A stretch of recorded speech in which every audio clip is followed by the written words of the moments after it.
суреттегідей несінің құрақтарын көрсетейін. Қалтасын негізі квадрат қылып алған дұрыс. Ең средний размер 16-да 16, яғни на линейкадан ұзындығында 16, енінде 16 қылып алыңыз.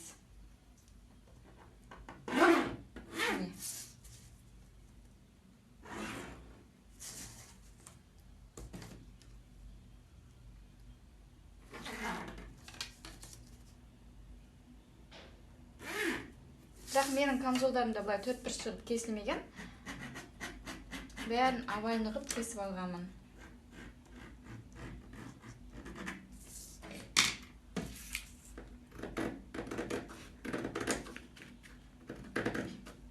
Міне осылай қақ ортасынан бір жағын кесесіз қой. Сол кезде екінші жағына қаратыңыз. Былай бүктеп. Сонда екі жағыңызда бірдей овальны болып келеді.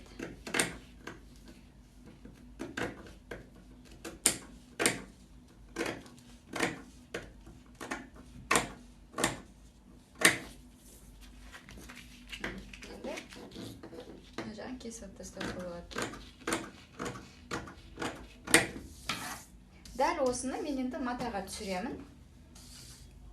Бұл жолы мен қалтада ешқандай да тігіске қалдырмаймын. Тек дәл осының матаның ворс жатығымен ала беремін. Өйткені бұның жағын мен мына материалмен қаптап шығамын.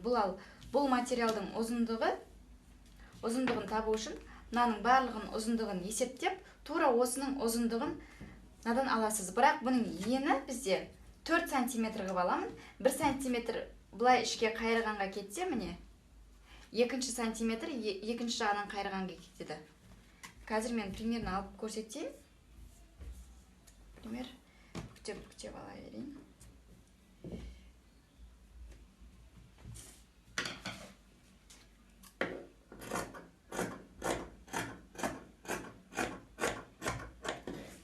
Міне, дәл ұзындығы тура мынаның метровкаңызбен өлшейсіз.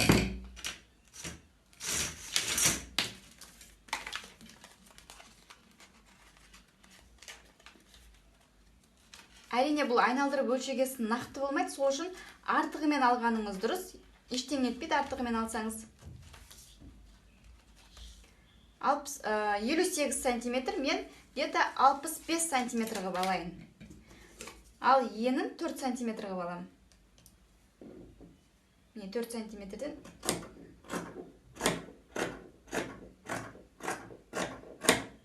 Енді осыны біз қалтамызға тігіп бастаған кезде, міне ортасынан бастайым, қай ортасынан бастайым. Мынаны былай бір тігіп аласыз. Қазір мен матаға көрсететін болам. Уже екінші 1 сантиметр ішке қарап қайырғанға кетеді. Міне көрдіңіз ба? Сол үшін 4 сантиметр алған дұрыс.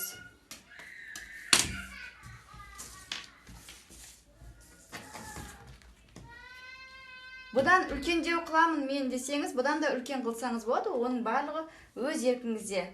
Ешқандай да тігіске қалдырмай, жатығымен тұр ғой. Бұлайнан кесеткем.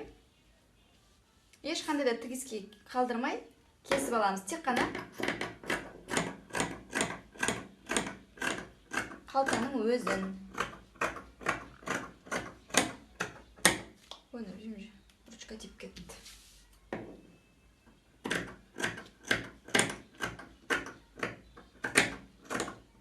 Міне, екінші жағында дәл үстіп аламыз. Енді жаңағы менің лентам қайда, міне.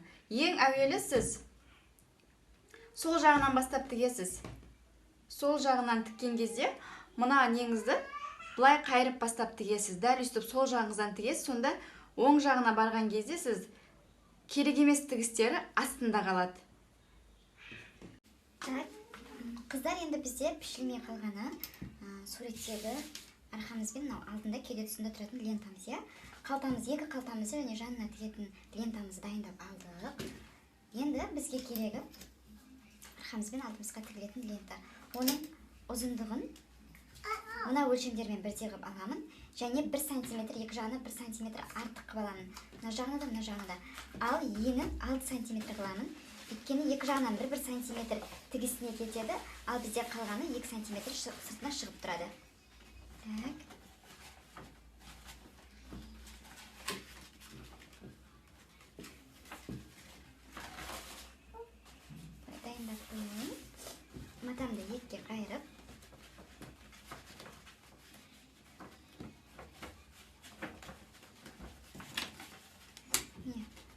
ұзындығы 19 сантиметр. Оған 1 сантиметрді қосам, 20 сантиметр болады. Сонда мен лентамды 20 сантиметр қылып кесіп аламын. 20 сантиметр белгілеп алдым. Және ені 6 сантиметр болады. Ені 6 сантиметр болады. Ал кесіп алайық. Ұзындығы 19 сантиметр. Мына түп-түзу қылып кесейік.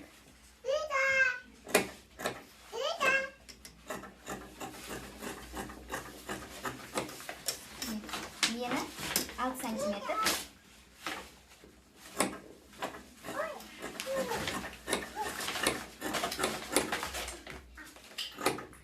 Жаңа 20 сантиметрді белгілеп қойған жерінен кесіп жатырмын. Енді қараңыз.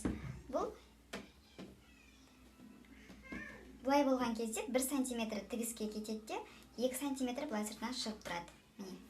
Енді дәл осылай алдыңғы бөлігімді өлшеп алайын. 15 сантиметр, оған мен 1 сантиметр мына жағына шығады тігіске, 1 сантиметр мына жағына шығады тігіске. Сонда 17 сантиметр алам бұдан.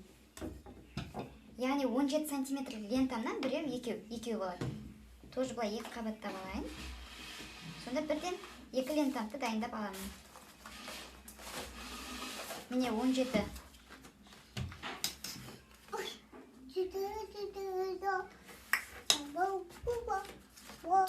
Секунд. Так. Міне 17 сантиметр. Ал енім тура артқы бөлігім сияқты 6 сантиметр. Так. Кесіп алайын.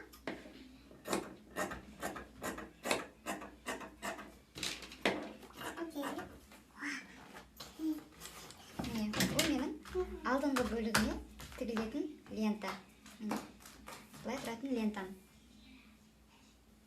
Так, енді қыздар барлығын бұлжытпай астар болатын матамызға түсіріп аламыз. Барлығында екеу-екеуден қылып, мұнда екке қайырып алып түсіреміз астарға, өйткені барлығын бөліктен де екеу-екеу шығу керек. Сіздерге түсінікті болсын деп әдейі тура осы киімнің үлгісімен барлығын рет-ретімен қойып түсіріп жатырмын. Былайша өздеріңізге матаға қарап ыңғайлап түсірсеңіз болады. Мен алып отқан материалым хыбы жатқы, мындай жаты жерлері бар. Сол үшін бұны бір үтіктеп алған дұрыс. Тіккен кезде созылып кетпеу үшін. Сосын мынаның несі жиырылатын гармошка жағы ұзыннан болу керек. Ал ендеше кесіп аламыз, және кескен кезде де тігіске бұл жолы ешқандай да сантиметр қалдырмаймыз. Осы киім негізінде қандай дәл солай түсіреміз астарға. Ешқандай тігіске қалдырмаймыз, тура осы түсімен кесеміз. Ал ендеше кеттік, кесіп бастайық. Бұл менің алдыңғы бөлігім, қыздар. Артқы бөлігінде дәл осылай бұлжытпай, белдемшесін де, иығын да ештеңесін қалдырмай, 0-0 қылып астарға түсіріп кесіп аламыз. Оны мен видеоға түсірмей ақ қояйын. Тура осы алдыңғы бөлігім сияқты астарға түсіреміз. Және оның артқы бөлігін астарға түсірген кезде мындай матаның қайырып қалған жеріне қойып түсіреміз. Дәл негізінде қалай тұр, солай түсіреміз. Мынандай ортадан қиып тастауға болмайды, арқасын түсірген кезде. Енді алдында қиямыз ғой, өйткені любой киімнің алдын ашамыз біз. Ал артында тұтас болғандықтан матаның қайырып қалған жеріне қоямыз да, мындай жерін қиып тастамаймыз. Дәл осылай барлығын қиып аламын. Қалса барлығын қиып алғаннан кейін рет-ретімен тігуге кірісеміз.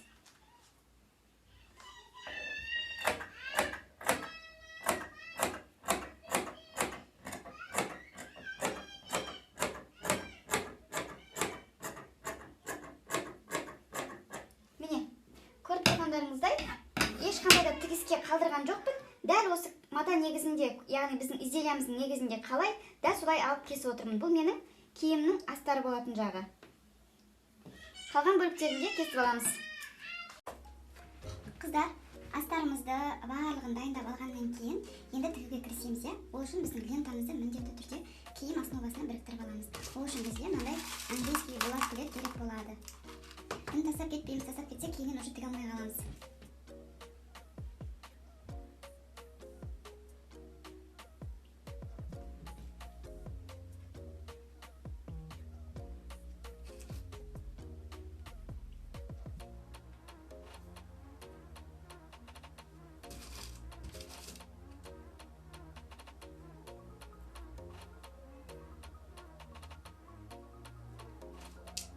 Мына лентаңызды сіз шағындап алып қойғанша артығымен алғаныңыз дұрыс. Артық жерін сосын бәрін тігіп болғаннан кейін кесіп тастай саласыз. Міне енді мына жағына біріктіріп алу үшін енді ең әуелі мына матамды машинамның ірі көздерімен тігіп шығамын да жиырып мынаның размерімен бірдей қылып аламын. Ең әуелі машинамен тігеміз.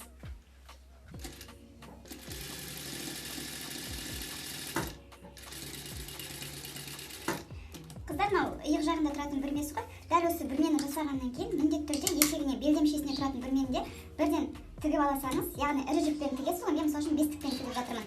Қазір мен жіпті тартып бүрме жасағанда оңай болу үшін.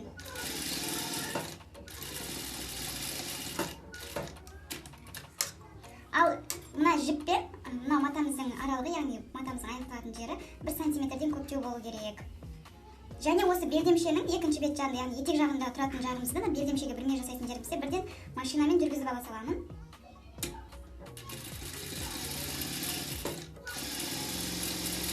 Бір жарым сантиметрдей қылып алсаңыз, немесе бірде 10 миллиметр қылып алсаңыз, бірде 15 миллиметр қылып алсаңыз болады.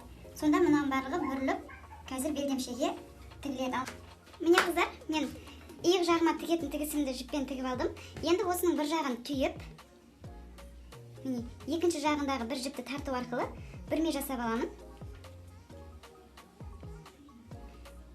Үстін немесе астын тартасыз ғой.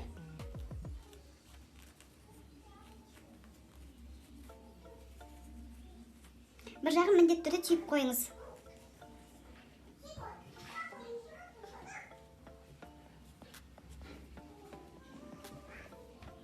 Бір келкі қылып жасап аласыз, тек жанынан 1 сантиметрге бүрме жібермейсіз, ол жағы тігіске кетіп қалады.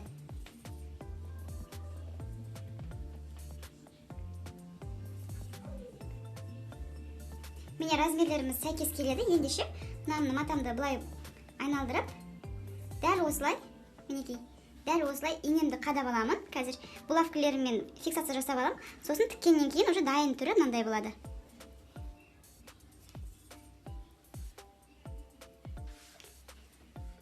Мінекей қыздар, тігіп алдым. Астары мынандай, жағы мынандай. Мынаны жаңа ровно қылып кеспеңіз, артығымен алыңыз дегенім, мінекей, мына жағы уже былайынан ұзыннан болып келеді ғой. Сол үшін тіккен кезде барлық жағына жетіп тұру керек. Егер мынаны қысқа қылып ровно қылып тіктің алатын болсаңыз, мынандай болып қалады. Міне. Енді дәл осылай етегіне де бір жағын түйнеп, екінші жағын тарту арқылы біздің белдемшемізге келетін бүрмені жасап аламыз.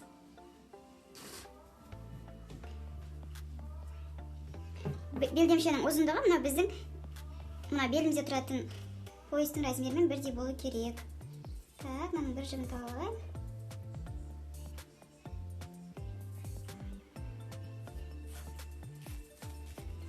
Шіпті жаймен тарту керек. Бірден ақырын қатты тартып жіберсеңіз, үзіліп кетуі мүмкін. Жаңағы қатты нені көтермей.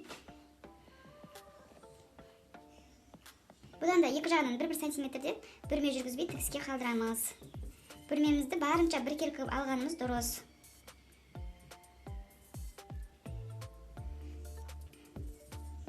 Неке мынаның размерімен бірдей қылып аламыз.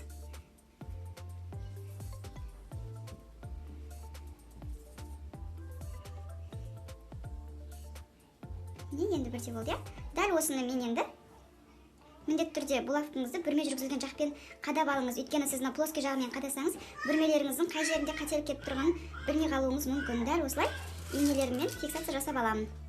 Міне бүрмелерімді мен инемен фиксация жасап алдым.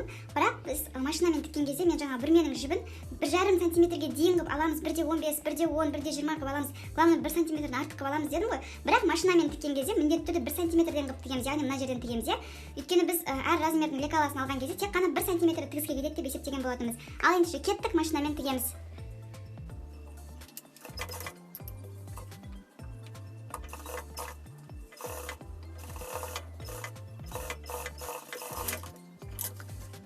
Тігіп болғаннан кейін инелерімізді алып тастаймыз. Ең соңында мындай артық жіптерді, бүрме жасаған жіптеріміздің барлығын алып тастаймыз. Міне, бүрмеден кейін мынандай болады жағдайы бұны. Енді екінші жағына, жаңа етектің де бүрме жасайтын жағында тігіп алған болатынмын, байқасаңыздар. Осында мен бір жібін тарту арқылы бүрме жасап, дәл осылай белбеуіміздің размеріне сәйкестендіріп, былай тігіп аламын. Сонда қараңыздар, бір жағы бізде дайын болады. Дәл осыны екінші жағына, кеудеміздің, яғни алдыңғы тұсының екінші жағына қайталап тігеміз. Мінекей қыздар, етегінде бүрмесін жасап, белдемшесіне жалғап алдым. Міне, дәл осыны қазір машинамен тігіп аламын. Мінекей қыздар, алдыңғы бөлігі дайын болды. Енді дәл осыны артқы бөлікке қайталап жасаймыз. Міндетті түрде әсіресе астыңғы етек жағындағы төртбұрышқа мән беріңіз. Ворсы төмен қарап жатсын. Егер кері қарап жататын болса, өзгеше райсынса болып қалуы мүмкін. Сосын артын осылай бүрме жасап тігіп алғаннан кейін алдымен біріктіруге асықпаңыз. Өйткені келесі видео бізде қалта тігуге арналады. Қалтаны астарға біріктірмей немесе артымен біріктірмей тұрып, әуелі тігіп алу керек. Қыздар, ендеше қалтасын тігіп бастаймыз. Ол үшін жаңа біздің лентамызды әуелі қалтамызға қаптап алуымыз керек, яғни жан-жағына тігіп алуымыз керек. Мен бағана пішіп кеткен кезде айтқанымдай, лентаны мен теріс жағына тігем бірінші. Сосын бірден былайынан тігіп бастамаңыз. Осылай, ол қате. 1 сантиметрді ішке қарап қайырып тігіп шығыңыз. Міне. Осылай. Міне, осылай тігесіз. Дәл осылай, бірінші егер мен қателесіп кетем десеңіз, осылай айналдыра булавкаңызбен қадап алыңыз. Сосын барып тігесіз. Мен қазір бірден машинамен айналдырып тігіп шығамын.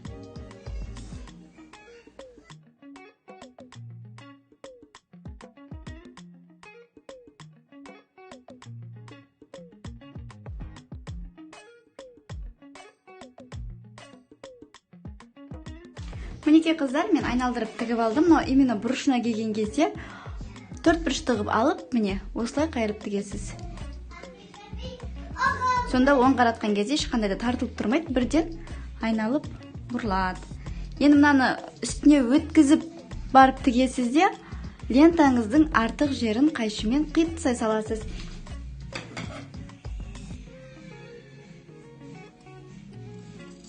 Міне, көріп тұрсыз ғой? Осылай қиыптысайсыз, сонда мынау бұрған кезде мынаның астында қалады. Енді қазір біз машинамен былай айналдырып тігетін боламыз.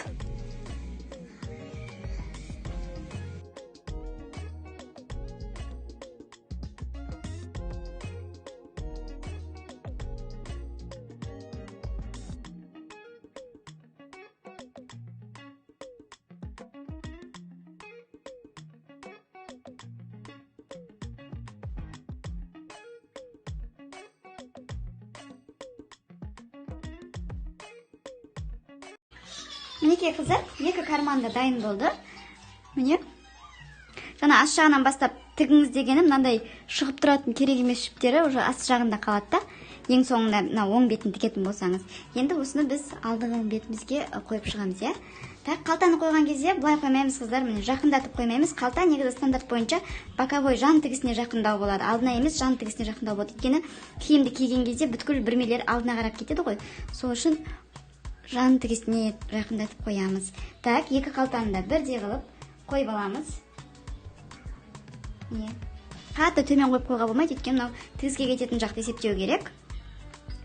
Екі жағынан да шамалы қалсын, желательно төменде болған дұрыс. Өйткені биік қойсақ, мынау біздің қақ белімізге түсіп қалады қалта. Мен осылай қойып отырмын, дәл қазір тігіске мына жақтан 2 сантиметр қалдырып отырмын, өйткені 1 сантиметр тігіске кетеді, осылай қайырылады. Дәл осылай екі жағына қойып алып, инелерімізбен қадап шығып, сосын айналдыра тігіп шығамын. Екі жағына бірдей қойып алыңыз. Қалтасын қойған кезде қыздар, мына бүрмелердің бәрін қатты ашып саплай тартып қойып қоймаңыз. Міне, осы бүрмелер қалса шамалы ғана екі жағында жан тігісі түсетін, қалтаны айналдырып тігетін тігіс нормальный болу үшін жан жағын ғана ашасыз, қалған ортадағы бүрме қала береді сол күйі. Негізі көбінесе қазір стандарт деген нәрсеге ешкім қарамайды ғой. Қалтаны көбейлер орта жағына қойғысы келіп тұрады. Бірақ мен ойлаймын, стандарт бойынша шамалы жан тігісіне жақын болсын. Ал кеттік, ендеше тігіп аламыз.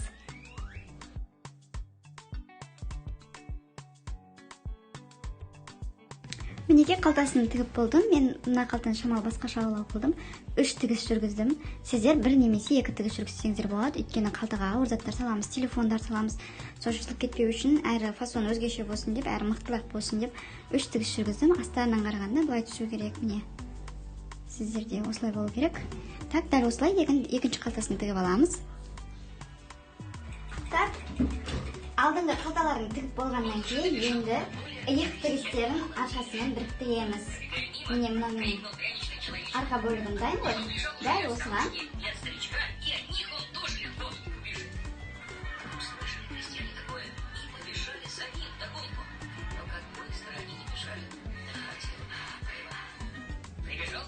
человечек на поле, где косцы косили траву. Пробегая мимо, Иелерімізбен қадап аламыз да дәл осылай тігіп аламыз. и от них он тоже легко убежит.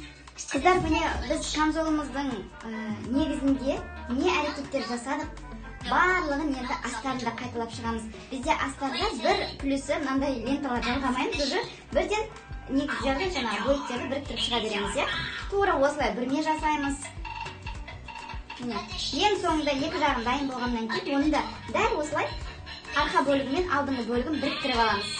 Болды, енді мынау камзол негізімізді жинап қойып, астарға кіріссек болады. Біз камзол негізінің барлығын жасап алдық, арты мен алдын біріктіріп алдық. Енді дәл осы біздің істеген жұмыстарымызды астарында да жасаймыз. Біз ең әуелі не істеп едік? Екі жағына машинамен тігіс жүргізіп аламыз, және камзолымыздың етегінде болатын бүрмеге де тігіс жүргізіп аламыз. Ол жүргізілген бүрмемізді енді бұл жолы бізде лента болмайды астарында. Әр құраққа біріктіріп аламыз. Ал ендеше машинамен тігіс жүргізіп алайық.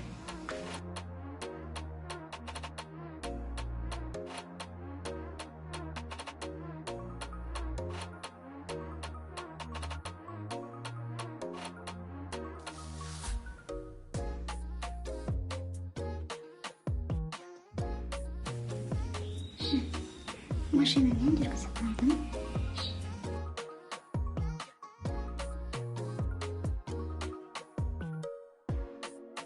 Так, мен белбеуге жүргізетін бүрмемді де жасап алдым, енді машинада тігіп шығамын.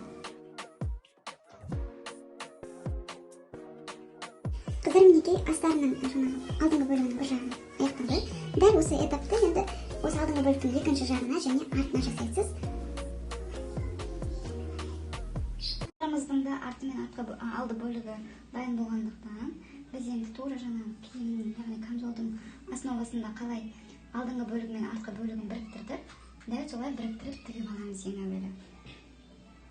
Яғни иық тігістерін тігіп алатын боламыз.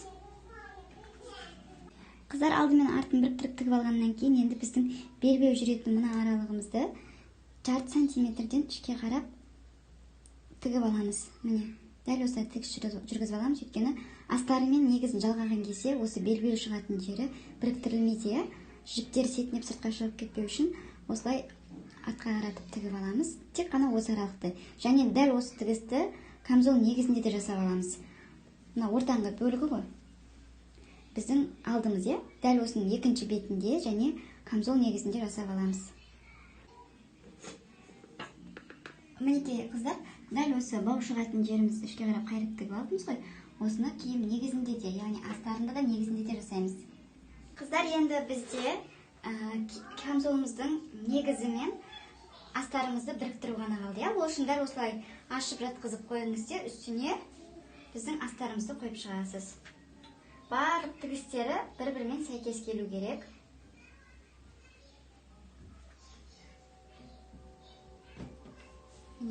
Енді бізге керегі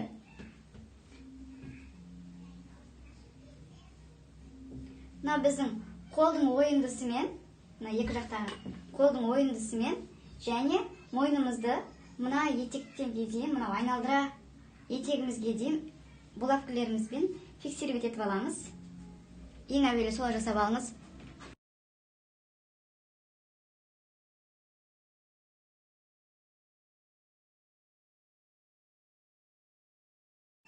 Қыздар, мінекей қол ойындысымен мойнымызды етекке дейін жағалап тігіп алғаннан кейін, міне, енді оң қаратуға болады. Енді осы кезде мынандай артық ленталарыңызды кесіп тастасаңыз болады. Бағана біз қайырып тігіп алған жеріміз, міне, қазір оң қараған кезде уже мынау былай әдемі болып шығатын болады. Енді осыны оң қаратып алайық. Алды жағындағы екі бөлігін шығарып аламыз.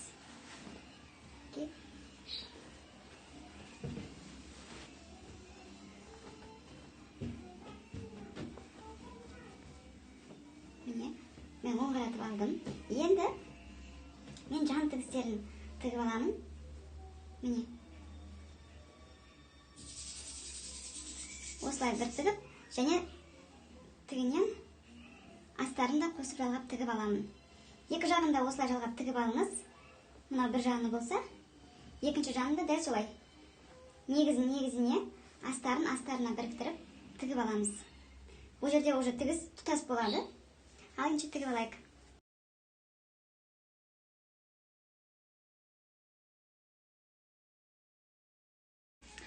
Мінекей біздің камзолымыз почти дайын болды, қыздар. Енді бізге астарынандай, енді бізге керегі мына бау жүретін жерімізді тігіп шығу, я. Ол үшін ең әуелі үстіндегісін тігіп аламыз. Сол үшін мынаны астарын қарасақ, міндетті түрде былай ашып үтіктеп алыңыз. Екі жағында ашып үтіктеп алыңыз. Енді мен осы үтіктеп алғаннан кейін тура тігіп былай осы ненің бойынан тігем ғой, бір менің бойынан.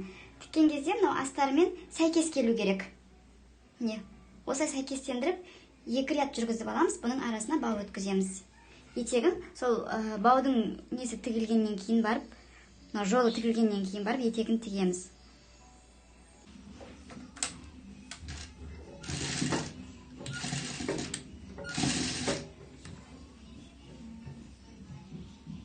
Қыздар міндетті түрде астының бүрмесі мен үстінің бүрмесі сәйкес келу керек. Соны қарап реттеп отырамыз. Астарымыз басқа жақта, жаңағы киім негізіміз басқа жақта қалып қоймасын. Біріншісін үстіндегісін тігіп аласыз, одан кейін барып екіншісін тігесіз.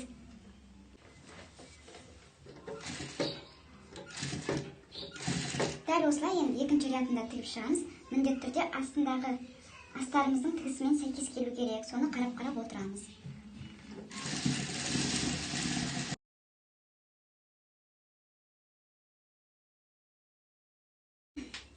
Қыздар, мен белбеуімді тігіп болды. Мінекей, енді бізге керегі астын тігіп алу және ремені мен тастарын тігу, я.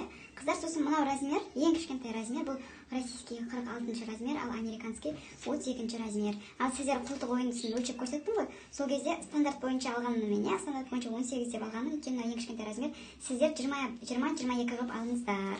Сонда дұрыс болады. Так, енді астарын біріктіріп тігу үшін дәл осыны былай қаратып, мыналардың бәрі ішіне кіріп кетеді. Астармен негізін біріктіріп шығамыз. Және мынау кішкене қалтаның тұсынан артқы жағынан қалдырмаймыз, алдыңғы жағынан бір осындай 10-15 сантиметрдей қалдырып кетіңіз, оң қаратқанға керек болады. Сонымен бізде тек қана ременмен тастарды тігу ғана қалады.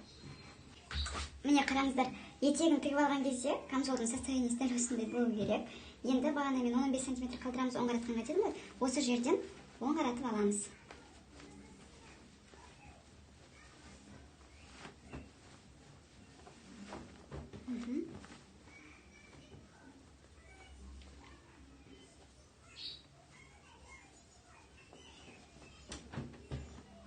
Міне, оң қаратып алдық. Енді бағана біз оң қаратуға қалдырған жерімізді, яғни мына жерімізді қолмен көктеп тігеміз.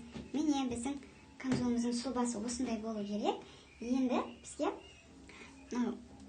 иық жағына тігетін тастарымен беліне белбеу керек.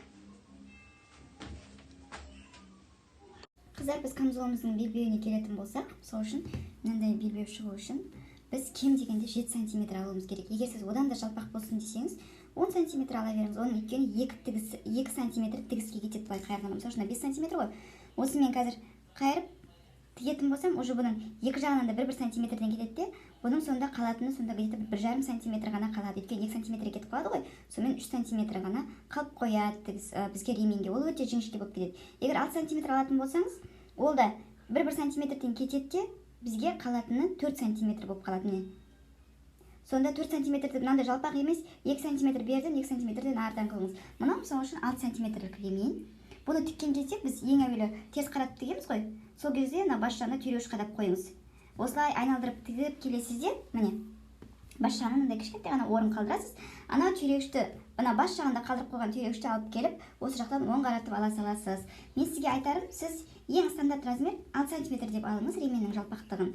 Ал ұзындығын 1,20 қылып алсаңыз, сонда стандарт болады 1,20. Сонда ол байлаған кезде кәдімгі суреттегідей не шығады, бау шығады. Одан да ұзын қылам десеңіз, оны өзіңіз білесіз. Тастарын тігетін кезде міндетті түрде осылай линейкамен сызып алыңыз. Сонда қиылысқан жерлеріне тастарын өзіңіз қалауыңыз бойынша рет-ретімен тігіп шығасыз. Екі жағынан бірдей сызып алсаңыз, оңай болады. Әр жұмысыңыз тез бітеді.